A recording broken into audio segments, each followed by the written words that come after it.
business money vehicle. So we do this weekly show, Smart Ass Jocks, where we kind of highlight, news and moves of the modern athlete, give athlete perspective on, certain things. So as our mantra, we like to say, two vets talking checks, and we break down 4 to 5 stories, that happened throughout the week, give us our insights, and then we leave you all with the financial tip.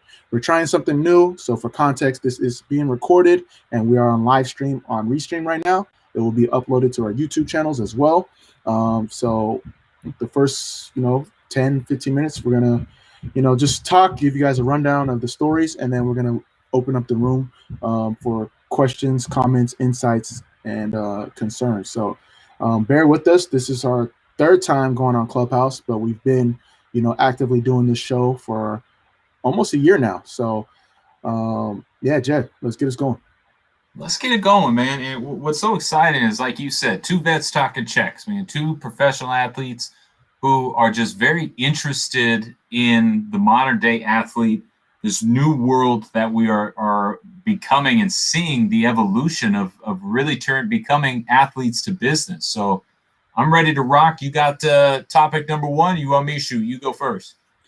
So topic number 1 is all you. So we do this newsletter. We got like a Google Doc where we come up with the stories. You came up with a great article about Vince Carter. Vince Carter, newly retired veteran, thought he was going to play forever, but at some point he did play forever. Yeah. When you hit 20, you like when your career in a professional sports league can go and buy alcohol, you played forever. Like, that's crazy. But what we love about this is his investment back into his community. He has launched out and announced that he is going to be having a scholarship created, a scholarship that is going to fund $25,000 per student to go into and start researching and understanding different fields. And while he obviously is focused on his Black community, he has opened it up to a lot of communities in the intention that's saying, hey, we understand what is out there, what jobs are not being fulfilled, what skills need to be developed to begin to fulfill those. And what his focus is, and this is what I love, obviously in sports, in entertainment, in music, in film. I think the film one, as we all go virtual, as we all begin to see this creation, I think that is a very interesting skill set. But the biggest one is around technology. And I really love this idea of young people today. I don't know if you were a Moby, but I was never taught to code. And now you look at a 7, 8, 9-year-old, and coding is becoming an essential part of their education. So I really love this investment by VC. He obviously is headquartering it in Toronto, where he got his jump. And this is going to be just another example of one of those athletes who sees themselves as bigger than a sport and is investing in his community. What was your thought as you kind of read through this headline? No, I love it. And you started to see Vince Carter towards the end of his career start to make those inroads. Vince Carter's kind of always been kind of quiet. He's, had a big persona, but in terms of like doing the deals, being out in front when it comes to investments, you don't really hear about that.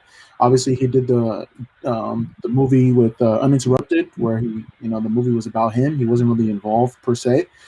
He's done some media stuff. He has a podcast that he did during the last year of his career. But now you're seeing him use his impact in the community, and hopefully through that, a lot of things are gonna happen. I really liked how you pointed out his focus when it comes to STEM and media, and from the young standpoint, the community standpoint, those are 2 initiatives that are very big, going to have future impact. Tech is, it can't be understated how valuable it is now. And then media, whether it's Clubhouse, TikTok, YouTube, creating your own content, that is very popular now. So for Vince Carter to use kind of his career and his experiences and his platform as leverage to create impact, for a town, a community that was so dear to him, and more athletes are definitely going to follow suit. And you look at, and you mentioned it, Vince Carter's his evolution. Let's not discount the fact that he brought us Drake. Like, Drake is the first one to say, like, yo, Vince Carter, like, made us cool, like, made us like feel pride that he went out and did what he did. Like, his influence has already been felt. And I think it is just such an interesting time in an athlete's life to look at it and say, I'm no longer looking to earn or gain for my name. What is my legacy? And this is a move that the modern day athlete, the people you and I admire and want to emulate, are starting to see this legacy and starting to see that as a priority. And I think this is a really great example and connects a little bit with our second story. Yeah, let's get into it. Let's talk about legacy. You know, obviously you play football. The Super Bowl was just recently had. Tom Brady, I mean, he's 43, winning Super Bowls. You know, at some point it's like, yo, go home, be with your family. But you have a legacy. He has a will to win. He's a competitor. He has no plans of slowing down. Talk about him, and then talk about, you know, there's a streaker, but apparently there's a backstory behind genius streaker yet to be validated. Okay. And I got to ask a question, and this is out of being naive. Who has won the most World Cups as a player? Ooh, putting me on the spot. I think it's Pele. Yeah, Pele. I mean, I know Pele, so he's got to be up there. But that's, I mean, to look at Tom Brady and say half of the times every football player that has woken up wakes up dreaming about the Super Bowl. Every NFL team gathers at the end of July with one intention. And half of the times Tom Brady has set out on that journey, he has achieved getting to that game. 7 times winning it. He has won it more than any franchise. I don't think that's a statistic that should or could be said enough. Tom Brady holds more Super Bowl titles than any franchise in history. That is an amazing facet and a fact. So looking at this, Tom is inarguably the greatest football player of all time. Somebody the other day tried to come at me and say, oh, well, what about if back in the 80s and 90s they started protecting quarterbacks better and did it? No.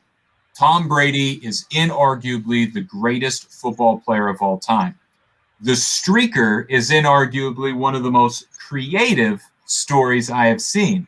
And so what it is saying is, how do we bet on ourselves? So before the game, he took a $50,000 bet out on the fact that there would be a streaker.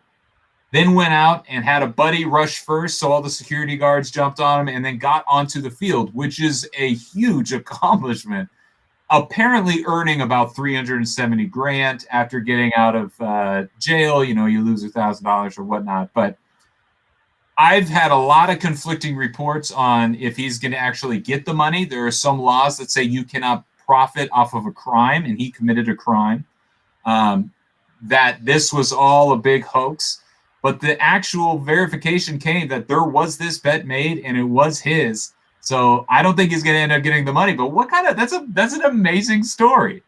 That's amazing. And so Vegas can't, like, I'm surprised, like, you can't, like, because it's so, like, say I'm a player and I'm like, okay, first offsides call, you know, then I get offsides. So how come a regular person could do it? Like, this is something. Pete Rose got in trouble for something similar, even though he never bet on his games. But, you know, like, I think this one is because the act of streaking is a crime. So he broke the law, and so there's some rules that say if you break the law, you can. I don't know, and that's what makes it so intriguing. It's like I saw that and I looked at it, and then I saw a second one reporting it. And I was like, oh snap, this might be kind of legit. So I just thought, you know, coming out of the Super Bowl, I think we all accept Tom Brady. I think the streaker is going to be infamous and get free beers for the rest of his life.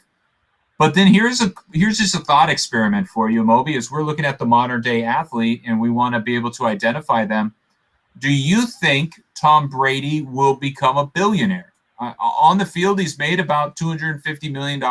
You know, he's got endorsements and other things. Do you think his net worth will reach $1 billion? Yes. I mean, if it's not already there, if you combine him and his wife's net worth, I think it's like touching it or like right around that $1 billion mark. But because of Tom Brady and what he's been doing and the fact that he's going to play forever, I think he's making $50 million guaranteed just from his on the field income alone. If you count in sponsorships, you know, he has a big deal with Under Armour. In fact, post-game interview, he made it a point to cover his Nike uniform because of his deal with Under Armour. And I know we've been touching on that in the past, how important it is for athletes to protect their brand and protect their image and protect their relationships with partners. But if you see what he's done with TB12, his investments in religion of sports, he's set up to, do amazing things. E-commerce is something that I've been adamant about for athletes to really dive into. TB12 has a whole health and wellness line. He has fitness products. He has, workout plans, and that's only going to continue to grow. Especially, the fact that he's, 43 going to 44, competing in NFL, one of the most grueling sports. People are going to want to know what his secret is. I think it's steroids. No one's ever checked him for that. Just kidding. But, that's a whole demographic that not a lot of athletes have tapped into. And then from the media standpoint, what he's doing with religion of sports, amazing. And obviously, as he continues to grow in his business acumen, there's going to be more deals that come his way. So I think he'll definitely be a billionaire on his own soon. I mean, he could put out a product through TB12 and call it the Fountain of Youth, and people would buy it for days. Because you're right, and his regiment is the most precise, most disciplined, most religious I have ever heard of, experienced, to the point where like he doesn't eat mushrooms because they're raised in the dark, and the lack of sunlight will impact. It is to that degree. So the reason he is continuing to function is because he prioritizes it over everything. But yeah, you're right. Add in Giselle, which I've been told this, the two biggest claims on your future wealth: where you live and who you live there with. If you can stay married and you can stay in your house and be happy, you will be on the road to financial freedom. And he definitely married a very smart, beautiful woman, and she's got about 400 M's behind her name. So they are definitely going to be a billionaire power couple. I'm curious to see his brands continue to grow. This last one has taken everything to a level I don't think we've ever seen. And it's going to be really interesting as he continues on. Nobody can say, oh, well, he won't win it next year, because he might just do it to spite.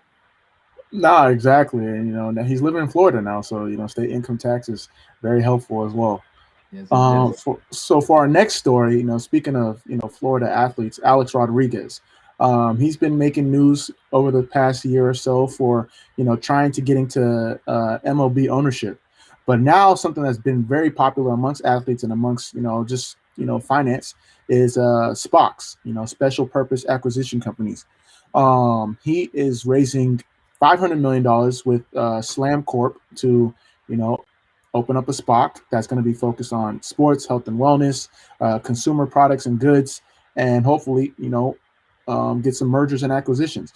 You spoke on this, quite a bit in the past episodes that we've done.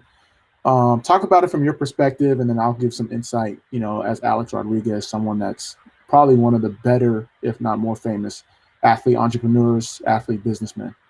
And yeah, and they've come out very clearly. That is what they are banking on. We are going to use Alex Rodriguez network to go out and create something. I love the time horizon. They gave it 2 years because a SPAC in and of itself is worthless. A SPAC doesn't have any value or asset. You got to go acquire. And so they have a 2-year time limit to go and acquire their first partnership. I also love the entry point. I believe it was 50 million units at $10 a share. So they're looking for, hey, who wants to be, the average Joe associated with A-Rod at $10 a pop? You're going to be able to get in there. I really think this is setting the precedent of athlete entrepreneur. And as you mentioned, he is one of the most famous ones at the moment in time. He is the biggest. I remember when he signed his contract with the Rangers, he was the first $250 million man. So this is only fitting that he is venturing into this new avenue. I also really love the inclination that they have said, we're not going after sports franchises. That is not what the identity of this SPAC is going to be.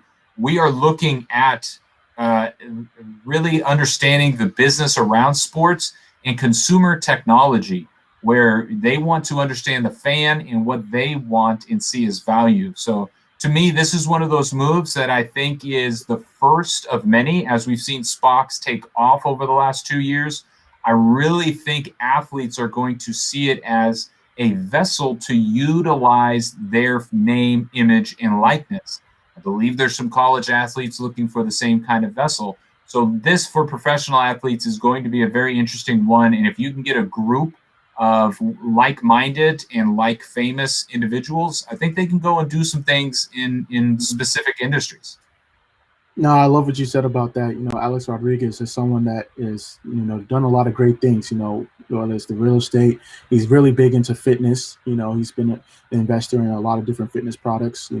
Owning a couple gyms, and then the consumer goods. So he's someone that was actively trying to get a sports franchise, which is interesting because this Spock specifically noted that they weren't going to get into sports franchises. But there's, like as you said, there's so many different ways to get involved in sports. And that's what they're going to be trying to do through the Spock. Obviously, Shaq is someone that, got involved in Spox. Alex Rodriguez, I think Serena Williams as well. There's definitely a future there, and I definitely think it will continue to grow as long as Spox remain as popular as they are at the moment. I really like how you made a point as well about the fact that they're putting a time horizon on it. Spox, as you said, are not valuable until they make these mergers and these acquisitions to make sure that they, provide value to the people that are investing in them. So it should be interesting, which companies they look after or, merge with. But I for one, am excited. And I think it from a thought experiment, it ties into our last and our biggest story around the cannabis industry. And you look at it and say, hey, if a group of athletes who believe in the product, believe in the medicine, believe in the science, want to get together, formulate a Spock, and then go out and be that kind of a conglomerate, that is how you go and create a nationwide name brand in a new industry. So I kind of gave you a lead into our last story. No, that's a great lead in. I think we've been doing this for quite some time. That's great podcasting. So for context, Isaiah Thomas invests $3 million in a cannabis company. The cannabis company he is the CEO and founder of, One World Pharma. Let me make sure I got that correct in terms of, yes, One World Pharma.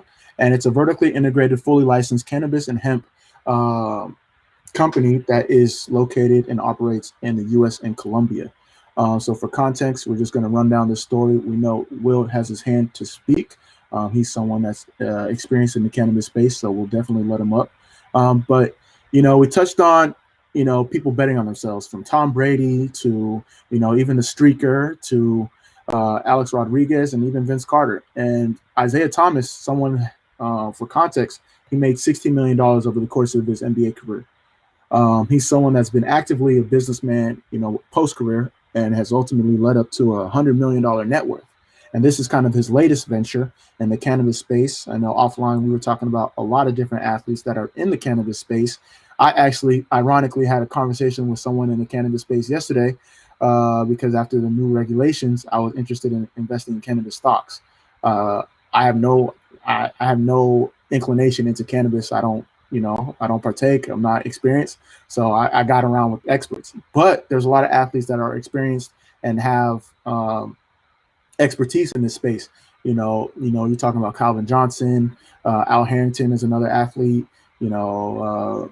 Marshawn Lynch, it just opened up a new thing. But in this case, Isaiah Thomas opened up his own cannabis company, invests $3 million of his own dollars, and is now CEO. So we'd love to hear your thoughts. And then as we close out our restream room, we'll definitely allow for questions and comments on the Clubhouse. Absolutely. I'm looking forward to the comments around this because this is something I am passionate about. As somebody who does partake both recreationally and medicinally, I was intrigued more on the medicinal side. And that is what you're going to see more and more through the athletic realm is a fear. We know what opioids does. I've seen the documentaries of the jars of pills that doctors will freely hand to me. And so I sought out a different remedy, a different formula. A former teammate of mine, as you mentioned, Megatron Calvin Johnson, same thing. In the NFL, you get to a point in your career where you have to find alternative resources. The pills are dangerous and the toll is continuous. So what can you do? There are some herbal remedies, there are some, nutritional guides, but right now, throughout at least the locker rooms I knew, the strong one is definitely cannabis. And people are going to say, oh, yeah, guys love getting stoned. No, no, no, no. I'm talking about CBD just as much as THC, rubbing it on all parts of my body, looking at it and saying, this is the only way I'm going to be able to go to sleep tonight, let alone get up and go work out tomorrow. So I really like this. And I like that athletes, Isaiah Thomas, Rob Sims, who's a longtime Seahawk and Detroit Lion, is heading this initiative up in Detroit. When I talked to him about it, he says, we're trying to change the conversation. I don't call it bud. I don't call it Mary Jane. I call it cannabis. I call it what it is, a medicine. And I really like that idea because I'm trying to change the conversation around money and finances. And it's the same taboo topic around cannabis. So I think as the NFL, I believe Major League Baseball has just gone away from testing for it. I look at the NFL. The NFL is starting to say, we're going to test it, but guys, we're going to tell you, and you have a limit. So it's going to be really hard to fail. So they're pretty much one step away from just accepting that this is a good choice and a good resource. I also want to talk about the last piece, and then let's open up the room, is the idea around, again, my focal point of CTE. I, throughout my career, started to dive into my brain. How can I prehab and rehab it? And the reality was one of the common sources I continue to find throughout medical research was the benefits of marijuana, the benefits of using this substance in CTE, not necessarily reduction, but being able to mitigate it and stabilize it. The idea that it does have a neuroplasticity effect, I really looked at it from that perspective and said, this is something that I am interested in. I have not become an investor of it, but I am curious, as I've talked to several people who have companies in it, how somebody is going to monopolize this, how they are going to become the statewide, nationwide brand. And I think that's a perfect segue to start welcoming in other points, or I would love to hear, where you're going with it from, how you've handled it. Yeah, so for me, I just, when it comes to the CBD, like treatment oils, balms, or like bath bombs, I think in terms of recovery, you're seeing new ways for people to really focus on recovery. And I think when it comes to cannabis, hemp, all that, although I'm not really an expert in it, I do know a lot of other people are. So how can I kind of, join the wave or ride the wave to take advantage of, not only from a business perspective, but how can it help athletes? And definitely want to let Will come up. I think he's someone that's experienced in the entrepreneurship space when it comes to cannabis. So if he has any insights that he could provide